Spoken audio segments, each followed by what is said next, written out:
नमस्कार बच्चों, कैसे हैं? आई होप अच्छे होंगे। आइए हम अपने चर्चा को आगे बढ़ाते हैं और अपने पहले यूट्यूब चैनल के बारे में बताते हैं, जहां पर आप लोग अपने तैयारी को आगे ले जाकर बोर्ड्स में अच्छे अंक प्राप्त कर सकते हैं। ये हमारा चैनल है जिसका नाम है रिजल्ट मित्र इंस्टीट्यूट। इसको आप लोग सब्सक्राइब करें और यहाँ पर आकर हमारे वीडियो को देख सकते हैं, आकलन लगा सकते हैं कि कैसी पढ़ाई हो रही है। ऑफलाइन बैच के बारे में बता दें, कक्षा 10वीं और 12वीं का ऑफलाइन बैच हमारे यहाँ शुरू हो गया है। तो अगर ऑफलाइन बैच भी ज्वाइन करना चाहते हैं तो आकर ज्वाइन कर सकते हैं। पिछली कक्षा में हम बताए थे कि सिद्ध करना था कि करणी में 2 एक अपरिमेय संख्या है। उस चर्चा को आगे बढ़ाएंगे और सिद्ध करेंगे कि करणी में 5 एक अपरिमेय संख्या है।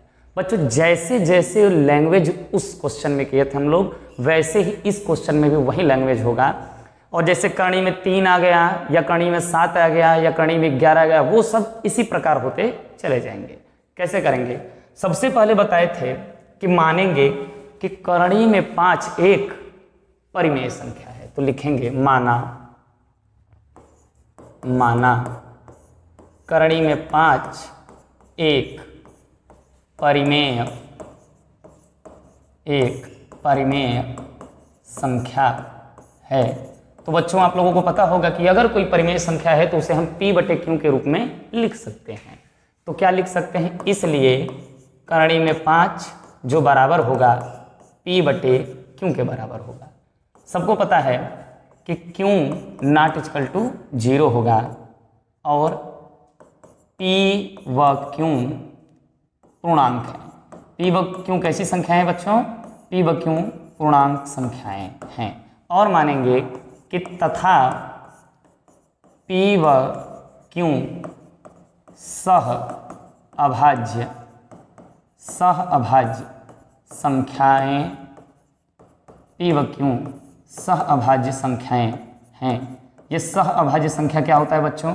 कि जब 2 या 2 से अधिक संख्याओं का HCF 1 हो तो उसे सह अभाज्य संख्या कहते हैं। तो अगर Q को इस तरफ लाएं तो क्या हो जाएगा? Q√5 = P। तो अगर Q के बराबर निकाले मान तो Q बराबर होगा P/√5। तो रूट को हटाने के लिए या करणी को हटाने के लिए क्या किया जाता है? दोनों पक्षों का वर्ग कर दिया जाता है। तो दोनों पक्षों का वर्ग करने पर, दोनों पक्षों का वर्ग करेंगे तो क्या हो जाएगा? Q² बराबर P²/5। अब यहां से 5 को इधर लाएं तो क्या होगा?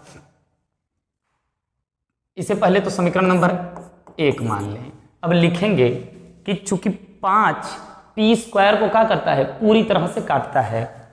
मतलब ये चूंकि P² 5 से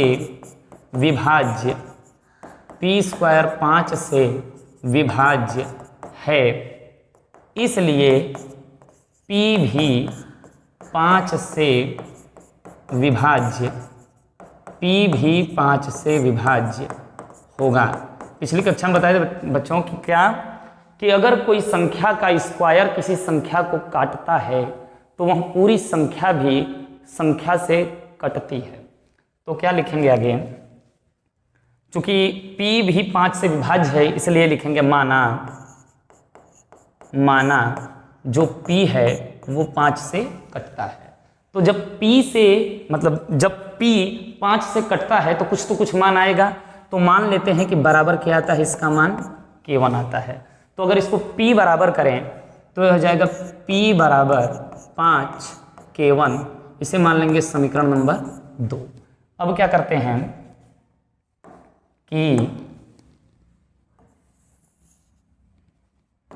करते हैं समीकरण 1 में P का मान रखने पर, समीकरण 1 में P का मान रखने पर, तो समीकरण 1 क्या है बच्चों? है Q² बराबर P का मान कितना रखना है? 5K1 लेकिन इसका स्क्वायर है तो स्क्वायर बटे 5, तो हल करेंगे तो हो जाएगा ये क्यू स्क्वायर बराबर 5 का स्क्वायर 25 K1 का स्क्वायर बटे 5। तो 5 से 25 पूरा कट जाएगा, 5 से 5 बार में, तो आएगा क्यू स्क्वायर बराबर 5 K1 स्क्वायर। तो यहाँ से K1 स्क्वायर का मान निकालें तो ये क्या हो जाएगा क्यू स्क्वायर बटे 5। इसे मान लेंगे समीकरण नंबर, या तो बिना समीकरण मानने के लिए भी हो जाएगा, कोई दिक्कत नहीं है। क्या लिखेंगे, जैसे यहाँ कि पी स्क्वायर 5 से विभाज्य है, वैसे ही यहाँ क्यू स्क्वायर क्या है 5 से विभाज्य है। चूंकि क्यू स्क्वायर 5 से विभाज्य है, इसलिए P भी 5 से विभाज्य होगा।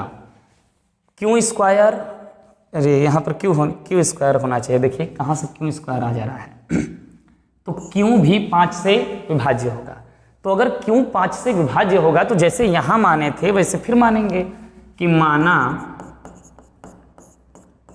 क्यू किससे कट रहा है 5 से, तो कटने पे यहाँ कितना आ रहा है, इस बार मान लेते हैं K2 आता है। तो यहाँ से अगर K2 का मान निकालें तो क्या हो जाएगा, यहाँ से अगर Q का मान निकालें तो Q बराबर 5 K2, इसे मान लेते हैं समीकरण नंबर 3। अब समीकरण 2 को और समीकरण 3 को ध्यान से देखिए। 2 क्या कह रहा है, P बराबर 5 K1 और Q क्या कह रहा है 5 K2। तो क्या लगता है कि ये सहभाज्य संख्याएं हैं, तो आप लोग बोलेंगे कि नहीं, ये सहभाज्य संख्याएं नहीं है। क्यों नहीं है, क्यों नहीं है, क्योंकि इनके बीच का जो HCF आ जाएगा 5 आ जाएगा, क्योंकि दोनों में 5 कॉमन है।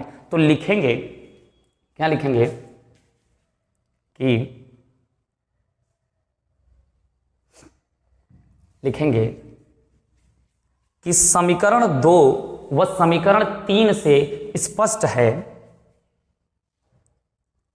समीकरण 2 व समीकरण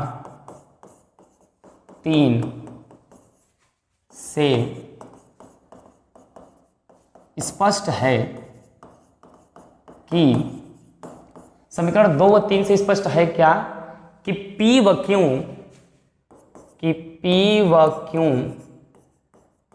सह अभाज्य संख्याएं